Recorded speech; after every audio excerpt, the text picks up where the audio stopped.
الرحیم۔ آج ہم نے پڑھنا ہے سورہ لقمان آیت نمبر 10۔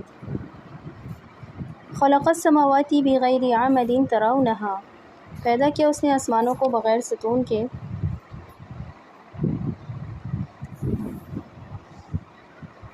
ترونہا، دیکھتے ہو تم جن کو۔ وَأَلْقَى فِي الْأَرْضِ رَوَاسِيَ، اور ڈال دی زمین میں پہاڑ۔ أَن تَمِيدَ بِكُمْ، تاکہ نہ ڈول جائے تمہیں لے کر۔ وَبَثَّ فِيهَا مِن كُلِّ دَابَّةٍ،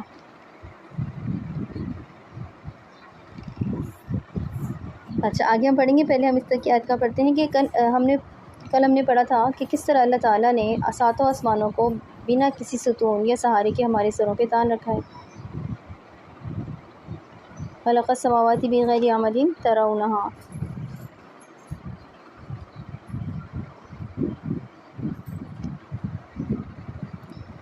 پیدا کیا اس نے آسمانوں کو بغیر ستونوں کے۔ دیکھیں، اللہ تعالیٰ سے محبت کرنا تو ہمارے ایمان کا حصہ ہے، لیکن اصل محبت کسی کو جانے اور سمجھے بغیر نہیں ہو سکتی۔ محبت کے لیے پہچان ضروری ہے، اللہ تعالیٰ کی معرفت ضروری ہے۔ آپ نے معرفت کا نام یہ مشکل لفظ پڑھا ہوگا بہت، کہ اللہ تعالیٰ کے فلاں ولی کو اللہ تعالیٰ کی معرفت حاصل تھی وغیرہ وغیرہ۔ اور مسئلہ یہ کہ دین اور قرآن اتنا مشکل بنا کے پیش کیا جاتا ہے کہ ہمیں لگتا ہے کہ معرفت وغیرہ تو ہمارے بس کا روگ نہیں ہے، یہ تو نیک بزرگوں کو حاصل ہوتی ہے بس، تو ہم ان چیزوں سے کنی کترا کے نکل جاتے ہیں۔ جبکہ معرفت ایک سادہ سا لفظ ہے، اس کا مطلب ہوتا ہے پہچان، ٹھیک ہے؟ ہم ہر کسی کو اس کے نام سے پہچانتے ہیں نا۔ اب میں ایک معلمہ ہوں، آپ مجھے نام سے پہچانتے ہیں، ٹھیک ہے؟ اسے تو آپ کو میری معرفت حاصل ہے۔ اللہ تعالیٰ کی معرفت کیا حاصل؟ اللہ تعالیٰ کی معرفت ہے اللہ کی پہچان، اس کی ذات اور صفات کی پہچان۔ ہم میں سے اکثر لوگوں کو زندگی کا ایک لمبا عرصہ اللہ کی اصل پہچان ہی نہیں ہوتی۔ ہم اللہ تعالیٰ کو بس یہ تھوڑے سے ناموں سے جانتے ہیں، ایک رازق، کیونکہ ہمیں رزق کی ضرورت پڑتی ہے، ٹھیک ہے؟ ہم اس کو رازق جانتے ہیں، مالک کہہ دیتے ہیں، ٹھیک ہے؟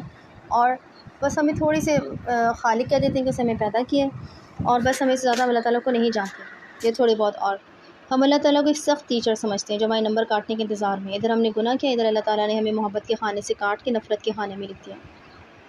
ہم اللہ تعالیٰ کو ایک جبار قہار جج سمجھتے ہیں، جبکہ وہ ایسا نہیں ہے۔ اللہ تعالیٰ سے محبت سے پہلے ہمیں اس کی پہچان کی ضرورت ہے کہ اللہ تعالیٰ کون ہے اور اللہ تعالیٰ ہمارے لیے کیا ہے۔ اللہ تعالیٰ نے آج سے ہزاروں برس قبل ہماری مخلوق کے سب سے پہلے انسان کو پیدا کیا تھا، وہ بھی کھنکتی مٹی سے۔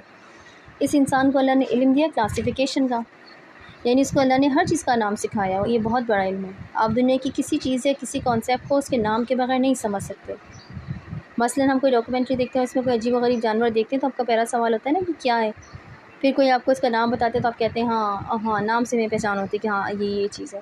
ایسے اللہ تعالیٰ نے پہلے انسان کو ہر شے کا نام سکھایا، پھر فرشتوں سے کہا کہ اس کو سجدہ کریں۔ یہ سجدہ عبادت نہیں تھا، یہ سجدہ تعظیم ہی تھا۔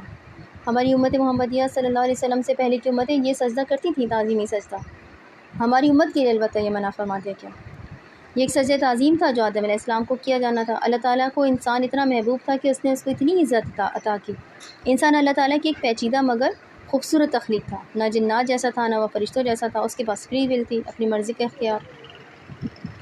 یہ جنات کے پاس بھی تھا، ابلیس ایک شیطان تھا اور اس کے پاس بھی یہ اختیار تھا، لیکن وہ فرشتوں سے زیادہ عبادت گزار تھا، کیونکہ اس کے اختیار کے باوجود وہ اللہ کی عبادت کرتا تھا، اس لیے وہ زیادہ عبادت گزار سمجھا جاتا تھا۔ لیکن اللہ تعالیٰ کو تو پہلے سے سب علم ہوتا ہے نا، سو اللہ تعالیٰ کو یقیناً معلوم تھا کہ یہ وقت آئے گا جب ابلیس بھی اس کی نافرمانی کرے گا، مگر اللہ تعالیٰ نے اپنا پلان اسی طرح جاری ساری رکھنا تھا جیسا کہ اللہ کا پلان تھا۔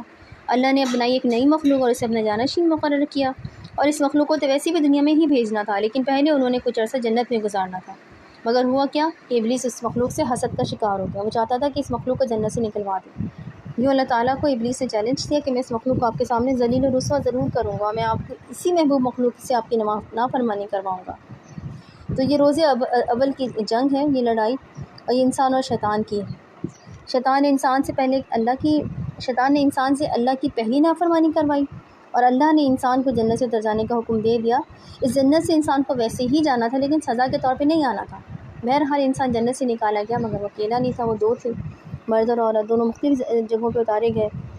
اگلے کئی سالوں انہوں نے اکیلے سروائیو کیا، دونوں جنگلوں، بیابانوں، پہاڑوں میں ایک دوسرے کو ڈھونڈتے رہے، اور مرد اور عورت کی ایک دوسرے کو ڈھونڈنے کی کہانی اول دن سے چلی آ رہی، وہ دونوں ازل سے ایک دوسرے کو تلاش کر رہے ہیں۔ اللہ تعالیٰ نے ہر انسان کا جوڑا بنایا، اور جنس دو ہی ہیں، مرد اور عورت۔ یہ دونوں ایک دوسرے کے بغیر ادھورے ہیں۔ ان میں سے کچھ مرد اور عورتیں جسمانی طور پر کسی بھی طرح سے اپاہج پیدا ہوتے ہیں یا ہو سکتے ہیں، کسی کا ہاتھ بازو میں مسئلہ ہو سکتا ہے، کسی کے جنسی اعضاء میں، لیکن ایسے مسئلوں سے وہ تیسرا جنس نہیں بن جاتے۔ اللہ تعالیٰ نے قرآن میں واضح کہا ہے کہ اس نے 2 جنس ہی بنائے ہیں۔ یہ جو ٹرانسجنڈر کو تیسرا جنس قرار دینے کی تحریکیں دیکھتے ہیں، یہ اس لیے غلط ہے کیونکہ ٹرانس لوگ ایک تیسرا جنس نہیں ہوتے۔ وہ بہت تھوڑے ہوتے ہیں کسی معاشرے میں، اور ان میں سے بھی ہر ایک کو اچھے سے معلوم ہوتا ہے کہ اس کا جنس عورت کی طرف ہے یا مرد کی طرف۔ ان کے لیے بھی دین میں احکام ہیں، لیکن وہ بالکل اسی طرح تیسرا جنس نہیں ہوتے۔ جیسے ایک شخص جس کی ٹانگ نہیں ہے وہ تیسرا جنس نہیں ہے، کسی کی آنکھ نہیں تو وہ نابینا ہے، جنس اس کا مرد یا عورت ہی ہے۔ مغربی معاشرے میں ان کے مطابق 70 سے زیادہ جنس موجود ہیں۔ وہ ہر چھوٹی سے چھوٹی ایب نارملٹی کو جنس بنا دیتے ہیں، جبکہ اللہ کے نزدیک جنس 2 ہی ہیں، مرد اور عورت، اور یہ دونوں ازل سے ایک دوسرے کو تلاش کرتے آ رہے ہیں۔ کسی کو دنیا میں اس کا جوڑ مل جاتا ہے اور کسی کو نہیں، کسی کو غلط جوڑ بھی مل جاتا ہے اور وہ دنیا میں اسی پیچھا چھڑا لیتا ہے اور کوئی نہیں چھڑا پاتا۔ لیکن جوڑ ہر انسان کا پیدا کیا گیا ہے، اس کا ملنا یا نہ ملنا یہ نصیب ہوتا ہے۔ کوشش سے نہیں ملتا، نہ ڈھونڈنے سے ملتا، یہ نصیب سے مل رہا ہوتا ہے۔ اس لیے اس کے لیے پریشان ہونے یا جوڑ لینے کی ضرورت نہیں ہوتی، یہ صرف قسمت سے ملتا ہے اور ہر ایک کو نہیں ملتا، لیکن جوڑ سب کا ہوتا ہے۔ آدم علیہ السلام نے توبہ کرتے ہوئے جتنے آنسو بہائے تھے وہ ان کے بعد قیامت تک تمام انسانوں کے بہائے جانے والے آنسوؤں سے کہیں زیادہ تھے۔ ہم اپنے گناہوں کو جسٹیفائی کرنے کے لیے کتنے آرام سے کہہ دیتے ہیں کہ غلطی تو آدم اور حوا سے بھی ہوئی تھی، لیکن کیا ہم ان جتنے آنسو بہاتے ہیں؟ کیا ہم ان جیسی معافی مانگتے ہیں؟ کئی برس بعد آدم اور حوا نے ایک دوسرے کو تلاش کر لیا، اور اس کے بعد اللہ تعالیٰ کی اس نئی مخلوق میں اضافہ شروع ہوا۔ اللہ تعالیٰ اس نئی مخلوق کے لیے کیا ہے، اس بات کو سمجھنے کے لیے ہم نے آدم اور حوا کی کہانی دہرائی۔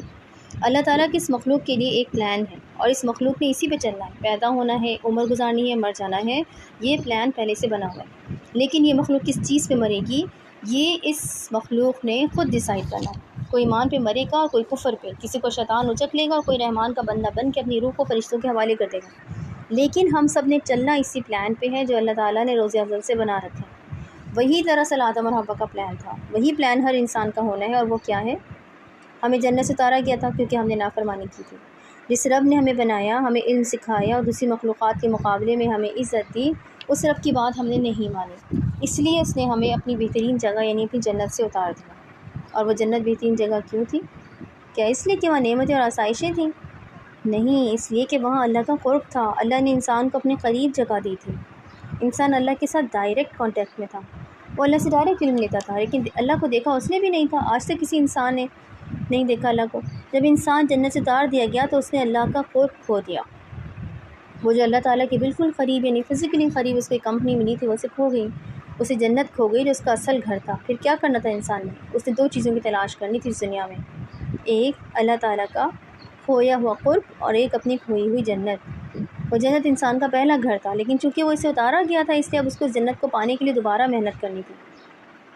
اللہ تعالیٰ نے اپنا کھویا ہوا قرب تو انسان کو دے دیا نماز کے ذریعے، انبیاء کو بھیجی گئی کتابوں اور وحی کے ذریعے انسان کا اللہ سے ایک رابطہ بحال ہو گیا، لیکن جنت کی تلاش جاری رہی۔ اب یا تو شیطان دنیا میں انسان کو اچک لیتا ہے اور وہ جنت سے محروم ہو جاتا ہے، یا وہ ایمان پہ قائم رہتا ہے اور ایمان پہ ہی جان دے دیتا ہے۔ اس سارے پلان میں ہم نے دیکھنا ہے کہ اللہ تعالیٰ اس انسان کے لیے کیا ہے۔ انسان نے اللہ کا قرب کھو دیا تو اس کو کیسے پہچانا؟ اب وہ جنت میں بھی نہیں ہے، وہ ایک ظالم دنیا میں ہے، وہ تنہا پیدا ہوتا ہے، تنہا مرتا ہے، ایسے میں اپنے رب کی پہچان کیسے کرے؟ ان نشانیوں کے ذریعے جو اس کے رب نے اس پوری کائنات میں بکھیر رکھی ہیں، اور ان نشانیوں کے ذریعے جو انسان کو اپنی تاریخ سے معلوم ہوتی ہیں۔ آپ اس جنت میں نہیں ہیں جہاں اللہ تعالیٰ سے آپ کا ایک ڈائریکٹ رابطہ تھا، اب آپ ایک دنیا میں ہیں جہاں سب کسی لاجک کے تحت ہوتا ہے۔ اب یہاں آپ کو اگر اللہ کو تلاش کرنا ہے تو اس کی نشانیوں میں ہی اس کو تلاش کرنا ہے۔ آدم اور حوا کی کہانی میں یہ بتاتی ہے کہ ہمارا رب، ہمارا اللہ تعالیٰ کوئی ظالم جج نہیں تھا جس نے ایک غلطی پہ انسان کو محبت کے خانے سے نکال کے نفرت کے خانے میں فٹ کر دیا۔ نہیں، وہ انسان کا خالق ہے، اس نے بڑی محبت سے اس مخلوق کو بنایا تھا، مٹی سے اس کا جسم بنایا اور اسے اپنی روح میں سے پھونکا۔ اس بات کا کیا مطلب ہے ہم نہیں جانتے، لیکن قرآن میں ایسے ہی آیا ہے کہ ہمارے اندر اللہ تعالیٰ نے اپنی روح میں سے پھونکا، اسی لیے ہم سب اللہ تعالیٰ کی فطرت پہ پیدا ہوئے ہیں۔ ہمارے اندر جو برائی کو برائی سمجھنے کی حس ہے یہ فطرت نہیں ہے، خصوصاً بچے۔ وہ سچ بولتے ہیں، وہ باتیں سامنے کہہ دیتے ہیں، ان کے سامنے جھوٹ بولا جائے تو وہ فوراً پول کھول دیتے ہیں کیونکہ یہ اللہ کی فطرت ہے، وہ سچ کو ہمیشہ سامنے لے آتا ہے۔ بعد میں بڑے ہو کے انسان کو اس کے ماں باپ اور معاشرہ کچھ اور بنا دیتا ہے، ورنہ جو ایک معصوم بچے کی سچی فطرت ہوتی ہے نا، اس پہ اللہ تعالیٰ نے انسان کو پیدا کیا ہے۔ اللہ نے ہمیں اس لیے نہیں بنایا تھا کہ وہ ہمیں لڑوا دے شیطان سے، اس نے ہمیں مشکل میں ڈالنے کے لیے پیدا نہیں کیا تھا۔ بات اتنی سی ہے کہ جب اس نے ہمیں بنایا تو اس کی کائنات میں اور مخلوقات بھی تھیں، اب یہ نیچرل تھا کہ ان مخلوقات میں سے کوئی ایک تو انسان کو دشمن بن ہی جاتا، اور وہ شیطان تھا۔ اللہ تعالیٰ نے پھر بھی ہمیں ان سب سے زیادہ تعظیم دی، حالانکہ انسان نے ایسا کچھ نہیں کیا تھا جس کی وجہ سے وہی سب ڈیزرو کرتا، لیکن یہ اللہ تعالیٰ کی انسان سے ایک امید تھی کہ وہ ایک ایسی مخلوق بنانے جا رہا ہے جس کے پاس فری ول ہوگی، یعنی اپنی مرضی، ایک ایسی مخلوق جو اپنی مرضی سے اللہ کے آگے سر جھکائے گی۔ اس مخلوق کی اپنی بھی ایک زندگی ہوگی، اس کے اپنے بھی مسئلے ہوں گے، اس کی اپنی بھی کوئی مرضی ہوگی، لیکن اس مخلوق کے بندے جب اپنے رب کو پہچان لیں گے نا، تو وہ اپنی مرضی کو اپنے رب کے حوالے کر دیں گے، وہ اپنا دل مار کے بھی اپنے رب کے آگے سر جھکائیں گے۔ انہیں کچھ اور پہننا پسند ہوگا، لیکن چونکہ انہیں اپنے رب سے محبت ہوگی، سو وہ اپنی گردن جھکا دیں گے، وہ پہنیں گے جو اسلام نے اور شریعت نے ان کے لیے پسند کیا ہوگا، جو اللہ کو پسند ہوگا۔ وہ اپنے رب کا کھویا ہوا قرب پانے کے لیے گرم بستر سے نکل کے نماز پڑھا کریں گے، وہ اپنے رب کی ناراضگی سے پریشان ہوتے ہوں گے اور ناراضگی سے بچنے کے لیے سچ بولتے ہیں۔ رب کو پہچاننے والے اپنے دشمن کو بھی پہچانتے ہوں گے، جس نے ان کے ماں باپ کو جنت سے نکلوا دیا تھا، وہ اپنی روح اس دشمن کے حوالے نہیں کریں گے۔ ان سے غلطیاں بھی ہوں گے اور گناہ بھی، لیکن رحمان کے بہترین بندے وہ ہوں گے جو بار بار توبہ کرنے والے ہوں گے۔ وہ غلط فیصلے بھی کریں گے اور نقصان بھی اٹھائیں گے، لیکن آخر میں وہ لوٹ کے اپنے رب کی چوکھٹ پہ واپس آئیں گے اور وہی ماتھا ٹیکیں گے۔ اللہ کو پہچاننے والوں کو معلوم ہو جاتا ہے کہ ان کا رب کوئی ظالم جابر استاد نہیں ہے جو ان کے نمبر کاٹ رہا ہے، بلکہ ان کا رب تو ایک پناہ ہے، وہی ہے جس کے دروازے پہ آخر میں ان کو آنا ہے، چاہے بادشاہ بن کے چاہے فقیر بن کے، اسی کی چوکھٹ پہ اپنا ماتھا رکھنا ہے، کیونکہ دنیا والے جب ایسے انسان کو ہرٹ کرتے ہیں، دھوکے دیتے ہیں، اس کا دل دکھاتے ہیں اور وہ لٹ جاتا ہے، ہار جاتا ہے، تو اسے معلوم ہوتا ہے کہ اپنا رب کی پناہ اسے اپنے رب کے پاس ہی ملے گی۔ ہمارا رب ہمیں کیوں بار بار پناہ دے دیتا ہے؟ ہم نے رب سے مانگ کے بھی کبھی مایوس کیوں نہیں ہوئے؟ ایک بندہ جو اپنے رب کی پناہ میں آ جائے نا، وہ پھر کبھی نامراد نہیں ٹھہرتا۔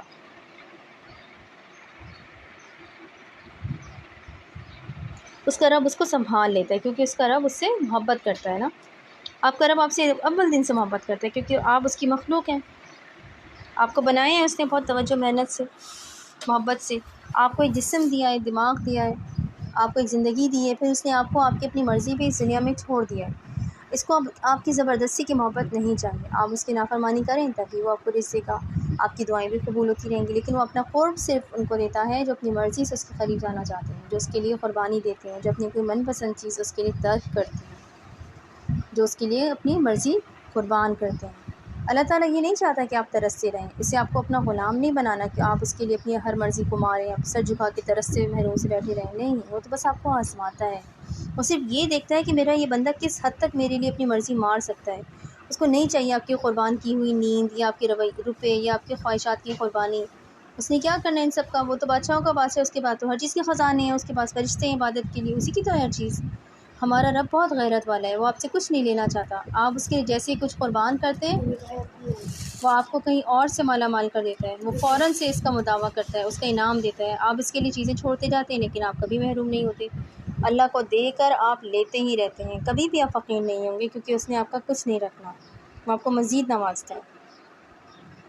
وہ کوئی سخت استاد نہیں ہے جو آپ کے نمبر کاٹنے بیٹھا ہے، بلکہ وہ ایسے استاد کی مانند ہے جو امتحان کے درمیان خاموش رہتا ہے، وہ دیکھتا ہے کہ میں نے اس بندے کو سکھانے کے لیے جو کتاب بھیجی، انسان بھیجے، تنگ حالات بھیجے، خوشحالی بھیجی، اس سب سے اس انسان نے کیا سبق سیکھا،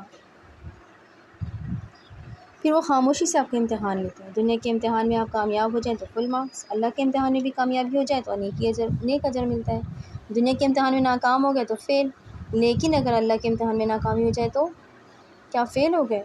نہیں، اللہ کے امتحان میں ایسا نہیں ہوتا۔ اگر آپ کے اوپر آزمائش آئی ہے اور آپ نے ایسا ریئیکٹ نہیں کیا جیسا کرنا چاہیے تھا، اور بعد میں آپ کو احساس ہوتا ہے کہ آپ فیل ہو گئے اس امتحان میں اور آپ کو شرمندگی ہوتی ہے، تو یاد رکھیں اللہ تعالیٰ آپ کے نمبر نہیں کاٹے گا، یہ بہت اہم بات ہے، اس کو سمجھیں۔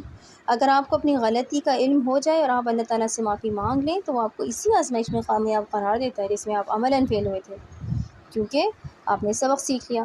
ایسے ہی آپ میں سے بہت سے لوگوں کو آج احساس ہوتا ہوگا کہ میری زندگی کا فلاں واقعہ دراصل اللہ کی طرف سے آزمائش تھا، لیکن اس کا سمجھ نہیں آئی، اور دیکھو میں نے کتنا غلط بیہیو کیا، میں نے صبر نہیں کیا، میں فیل ہو گئی، لیکن نہیں، آپ فیل نہیں ہوئی۔ آپ نے اگر سبق سیکھ لیا نا کہ کیا کرنا چاہیے تھا اور کیا نہیں، تو آپ فیل نہیں ہوئی۔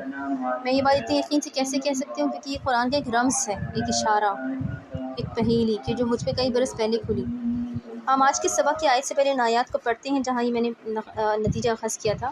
سورہ صاد میں داؤد علیہ السلام کا واقعہ آتا ہے نا کہ جب ان کے پاس دو آدمی آئے جو کہ فرشتے تھے، اور انہوں نے ایک ایسا معاملہ بیان کیا جو دراصل داؤد علیہ السلام کی اپنی زندگی کے ایک معاملے کی طرف اشارہ کرتا تھا، وہ ایک ایسی چیز جس کا اس وقت ان کو احساس نہیں تھا، اور اللہ تعالیٰ نے ان کی اصلاح ڈائریکٹ نہیں کی، انہوں نے ان کو کسی اور کی مثال دکھائی، اور داؤد علیہ السلام نے دونوں فریقین کے درمیان انصاف سے فیصلہ سنا دیا، لیکن فیصلہ سنا کہ داؤد علیہ السلام کو احساس ہوا کہ یہ تو اللہ تعالیٰ نے ان کو خود آزمایا ہے۔ آیت کچھ اس طرح سے تھی کہ اور خیال کیا داؤد نے کہ دراصل آزمایا ہے ہم نے اس کو، تو مغفرت مانگی اس نے اپنے رب سے اور گر پڑا، جھک گیا اور رجوع کیا، تو بخش دی ہم نے اس کی یہ خطا، اور بے شک اس کے لیے ہمارے پاس قرب ہے اور عمدہ مقام۔ تو یہ ہے وہ دلیل جس کے باعث میں سمجھتی ہوں کہ جب انسان کو آزمائش میں ناکام ہونے کے بعد احساس ہو جائے کہ فلاں واقع میری آزمائش تھا، اور وہ اسے میں ناکامی کی معافی مانگ لے، تو اس کو اللہ تعالیٰ کے ہاں کامیاب ہی گردانا چاہتا ہے۔ سخت و ساتھ ایسے نہیں کرتے، ایسے مارجن سے اللہ تعالیٰ دیتا ہے کیونکہ وہ آپ سے محبت کرتا ہے۔ جب ہم کسی سے محبت کرتے ہیں اور اسی کمپنی میں وقت گزارنے لگتے ہیں تو ہم اس کی طرح کے ہونے لگ جاتے ہیں، ہم اس جیسا بولنے لگتے ہیں، اس جیسی عادات اپنا لیتے ہیں، ہم نہ چاہتے ہوئے بھی اس کی نقالی کرنے لگ جاتے ہیں۔ مثلاً امریکہ سے کوئی کزن آ جائے تو اس کے ساتھ بول کے 4 دن بعد آپ کی اپنی اردو ٹیڑھی ہو جاتی ہے۔ جب ہم اللہ تعالیٰ کو پہچاننے لگتے ہیں، ہم اللہ تعالیٰ کو اس دنیا کی ہر چیز میں تلاش کرنے لگتے ہیں، تو ہم اپنا وقت اللہ کے ساتھ گزار رہے ہوتے ہیں، یعنی کہ اللہ کی یاد میں۔ تو ہمارے اندر وہ خوبیاں آنی چاہیے ہیں جو اللہ کی صفات ہیں، ہمیں زیادہ مہربان ہونا چاہیے، زیادہ معاف کرنے والا ہونا چاہیے، زیادہ رحم دل ہونا چاہیے، اور سچا اور کھرا ہونا چاہیے۔ ہم جتنا اللہ تعالیٰ کو سمجھیں گے اتنا ہی ہم اس کی صفات کو اپنانے لگیں گے۔ اب آتے ہیں آج کے سبق کی طرف۔ ہم نے اتنی لمبی کہانی کیوں بیان کی؟ تاکہ ہم انسان اور اللہ کے رشتے کی ابتدا کو جان سکیں کہ یہ رشتہ کیوں شروع ہوا تھا اور اس کی انتہا کیا ہے۔ اگر ہم اس رشتے میں ابھی بہت کمزور ہیں تو ہمیں کیا کرنا چاہیے کہ ہمیں بھی اللہ تعالیٰ کو ویسے ہی قرب محسوس ہو جیسا کہ اللہ کے ولیوں کو ہوتا ہے۔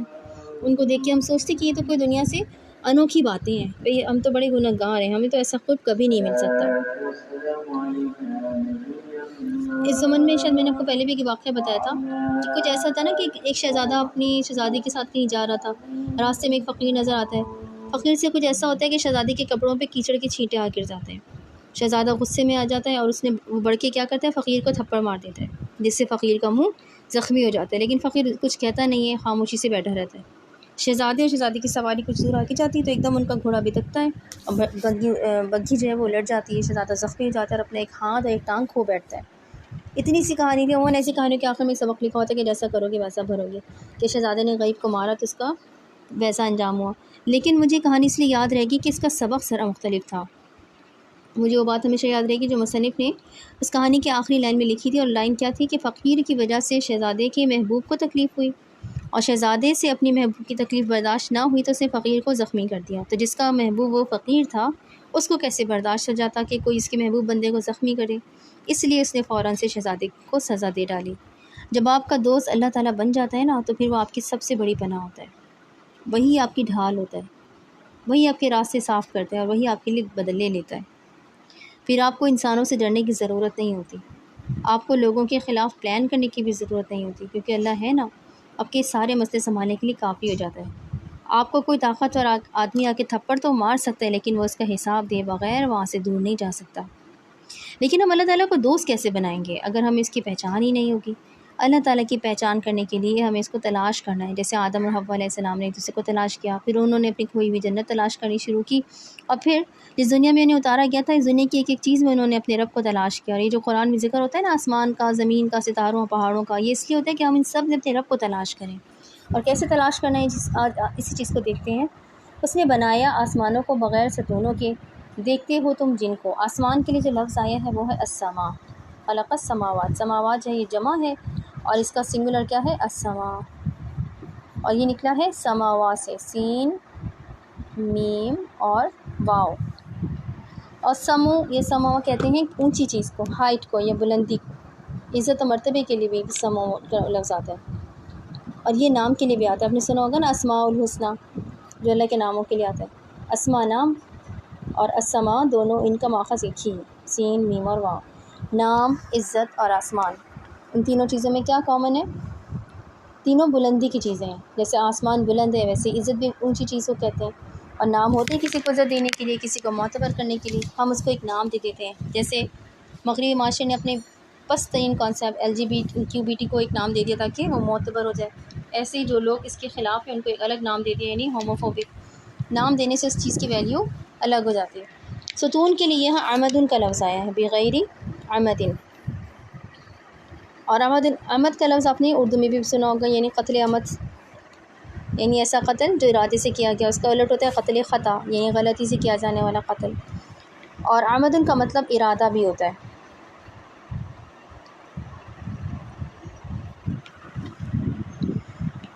کا مطلب کوئی ایسا چیف یا ماسٹر بھی ہوتا ہے جس پہ انحصار کیا جا سکے. اسی سے ایک اور مطلب ستون بھی ہے، ایک ایسی سپورٹ جس پہ کوئی اونچا اسٹرکچر کھڑا کیا جا سکے. بنائے ہیں اس نے آسمان کو بنا ستون کے، بغیر عمدن ترونہا، جیسا کہ تم ان کو دیکھ سکتے ہو. اللہ تعالیٰ اس آیت میں اپنی تخلیق کی بات کرتے ہوئے انسان سے یہ فرما رہے ہیں کہ تم خود دیکھتے ہو، بلکہ ہر روز دیکھتے ہو کہ اللہ تعالیٰ کے ساتوں آسمان بنا کسی سپورٹ یا سہارے کے کھڑے ہیں. اس ایک لائن میں آپ کی زندگی کا ساری زندگی کا فلسفہ چھپا ہے. اس کو غور سے پڑھیں. اس میں کیا لکھا ہے؟ ترونہا، جیسا کہ تم دیکھتے ہو کا لفظ بھی اہم ہے، کیونکہ ہمیں ایک طرح سے زور دے کے بتایا جا رہا ہے کہ ہر روز ایک چیز تم دیکھتے ہو پھر بھی کچھ نہیں سمجھتے. ہم آسمان کو کیسے دیکھتے ہیں کہ اگر وہ بغیر سہارے کے کھڑا بھی ہے تو ہم کیا کریں؟ ہم روز آسمان کو دیکھتے ہیں. وہ نارمل چیز ہے ہمارے لیے. زیادہ سے زیادہ ہم اس کی خوبصورتی کو سراہ لیتے ہیں، اس کے مختلف رنگوں کی تصاویر بنا لیتے ہیں. لیکن ہم نے چونکہ ہمیشہ سے اس کو یوں ہی ایک ہوائی حالت میں اپنے سے بہت اوپر دیکھا ہے، تو ہمیں اتنا کوئی فرق نہیں پڑتا اس بات سے کہ اس کے ستون نہیں ہیں. ہمیں لگتا ہے کہ اس کی ضرورت ہی نہیں ہے، آسمان ٹھیک کھڑا ہے. ہمیں کیا پتہ ہم کیا سمجھیں اسے. میں آپ کو بتاتی ہوں میں نے اسے کیا سمجھا. آپ کبھی کسی اونچی عمارت میں گئی ہیں، بالکل ہائی بلڈنگ جس کے بڑے بڑے ہال ہوں؟ آپ یوٹیوب پہ بھی دیکھ سکتی ہیں. کسی اونچے ہوٹل کی لابی، کسی اونچی مسجد کا ہال، کوئی عالی شان کیتھیڈرل جس میں آپ کو اونچے ستون نظر آئیں گے. اونچی عمارتوں میں ہمیشہ ستون ہوتے ہیں کیونکہ چھت کو سپورٹ چاہیے ہوتی ہے نا، ورنہ وہ گر پڑے گی. ایسے ہی ٹیکنیکلی آسمان کو بھی سپورٹ چاہیے تھی. اس کو گر جانا چاہیے تھا لیکن وہ نہیں گرتا ہے. وہ گریوٹی کے قوانین کے حدود سے دور ہے. اس کے ایک کے اوپر ایک ساتوں آسمان کھڑے ہیں، معلق بنا کسی سہارے کے. ہم نے اس آسمان کے ذریعے اپنے رب کو پہچاننا تھا. ہمارا رب کون ہے؟ وہ جو بنا سہارے کے آسمانوں کو اپنے حکم سے کھڑا رکھتا ہے. وہ رب جو اتنی اونچی چیز کو کسی ستون پہ انحصار نہیں ہونے دیتا. کیا وہ آپ کے لیے یہ نہیں کرے گا؟ آسمان کیا ہے؟ نام، عزت، بلندی، مرتبہ، ایک اونچا مقام. ہم میں سے بہت سے لوگ ایک اونچے مقام تک جانا چاہتے ہیں، لیکن بہت سی چیزیں اور لوگ ہمارے پیروں کی زنجیریں ہیں. ہمیں لگتا ہے کہ ہمیں سہارے چاہیے، ہمیں فلاں چاہیے جس سے بغیر اوپر نہیں جا سکتے. اس کے بغیر ہمیں ترقی نہیں ملے گی، ہمارا نام نہیں بلند ہوگا. لیکن آسمان تو بنا سہارے کے کھڑا ہے. اگر آسمان کو سہارا نہیں چاہیے تو آپ کو کیوں چاہیے؟ جو اللہ آسمانوں کو بیچ ہوا کے تھام سکتا ہے، جو پرندوں کو گرنے نہیں دیتا، وہ آپ کو کیوں گرنے دے گا؟ اگر آپ اپنی بلندی کا سفر اس ایک رب پہ ایمان رکھ کے شروع کریں گے تو وہ کیا آپ کو نہیں تھامے گا؟ کیا آپ نے اس کے آسمانوں سے یہ نہیں سیکھا کہ بلندیاں وہی دیتا ہے اور فضا میں بھی وہی ہے جو آپ کو سنبھالے رکھتا ہے؟ اب وہ وقت آ گیا کہ ہم اللہ تعالیٰ کو ایک نکتہ چین استاد سمجھنا چھوڑ دیں جو ہمیں صرف سزائیں دینے کے لیے موجود ہے. نہیں، وہ تو ہمیں تھامنے کے لیے موجود ہے. وہ تو ہمیں بلندیوں پہ لے کر جانا چاہتا ہے. جب اس نے پر دیے ہیں تو ہم کیوں زمین پہ رہ رہے ہیں؟ ایسے ہی جو لوگ بلندی پر ہیں یا جن کو کوئی عزت یا نام ملا ہوا ہے، وہ اس کو کھونے سے ڈرتے ہیں. ان کو کسی انسان سے ڈر لگتا ہے کہ کہیں یہ میری عزت خراب نہ کر دے، یہ مجھے بدنام نہ کر دے، میرے فالوورز کم نہ ہو جائیں. لیکن آسمان تو نہیں ڈرتا. وہ اپنے رنگ بھی بدلتا ہے، اس پہ صبح بھی ہوتی ہے، رات بھی چھاتی ہے، لیکن وہ پھر ہر صبح روشن ہوئے کھڑا ہوتا ہے. وہ تو سہارے نہیں مانگتا. اس کو تو اللہ تعالیٰ نے بنا کسی سہارے کے بلند کیا ہوا ہے. جب آسمان کو اللہ تعالیٰ گرنے نہیں دیتا تو آپ کو کیوں گرنے دے گا؟ جب آسمان کو کسی ستون کی ضرورت نہیں تو آپ کو کیوں ہے؟ کوئی انسان آپ کا ستون نہیں ہے جو اگر وہ آپ سے اپنی سپورٹ کھینچ لے گا تو آپ گر جائیں گی. کوئی انسان آپ کا ستون نہیں بن سکتا، بن ہی نہیں سکتا. اس لیے اگر کوئی چھوڑ کے چلا جائے، کوئی غم سے علیحدہ ہو جائے تو کوئی بات نہیں. جس اللہ کے سہارے پہلے دن سے ہم چلے تھے وہی ہمیں کافی ہونا چاہیے. ہمارا اپنے رب پہ یقین آسمان جیسا ہونا چاہیے. آسمان کو یقین ہے کہ میرا رب مجھے نہیں چھوڑ دے گا. وہ مجھے بیچ فضا معلق کر کے بھول نہیں جائے گا. وہ مجھ سے کام لے گا. وہ مجھے بہت سو کی چھت بنائے گا. آپ جو اس وقت شاید خود کو بہت سی چیزوں کے درمیان پھنسا ہوا محسوس کر رہی ہوں، آپ کو کیوں لگتا ہے کہ آپ کا رب آپ کو چھوڑ دے گا؟ وہ نہیں چھوڑتا. سارے سہارے چھوڑ جائیں، بس وہی نہیں چھوڑتا. آپ نے صرف اس کو تھامنا ہے. پھر آپ کو اوپر جانے یا اوپر رہنے کے لیے کسی ستون کی ضرورت نہیں پڑے گی. اس لیے اپنے رب کی پہچان کا سفر اس کی نشانیوں سے شروع کریں. وہ رب جو آسمان کو بیچ فضا کے تھامے ہوئے ہے، وہ رب آپ کو بھی تھامے رکھے گا. وہ آپ کو ناکام نہیں ہونے دے گا. وہ آپ کو رسوا نہیں ہونے دے گا. اس لیے اس رب کو تھام لیں، اس کی مضبوط رسی کو تھام لیں. یہ ہم ہیں جو اس رب کو چھوڑ کے دوسری چوکھٹ پہ چلے جاتے ہیں. ہمارا رب ہمیں کبھی نہیں چھوڑتا. آج آپ کی اسائنمنٹ یہ ہے کہ آپ نے کچھ دیر باہر بیٹھ کے آسمان کو دیکھنا ہے، چاہے دن ہو یا رات. اپنا فون آف کر کے کچھ دیر صرف آسمان کو دیکھیں اور آپ اس کائنات کا کوئی نہ کوئی راز ضرور کھلے گا، کچھ ایسا جو نہ اس سبق میں ہے اور نہ اس سے پہلے آپ کو معلوم ہوا. انشاءاللہ پھر ہم کل نیکسٹ کلاس کے لیے ملتے ہیں. آج کا لیسن یہیں تک رکھتے ہیں. دعا پڑھ لیتے ہیں. سبحانک اللہم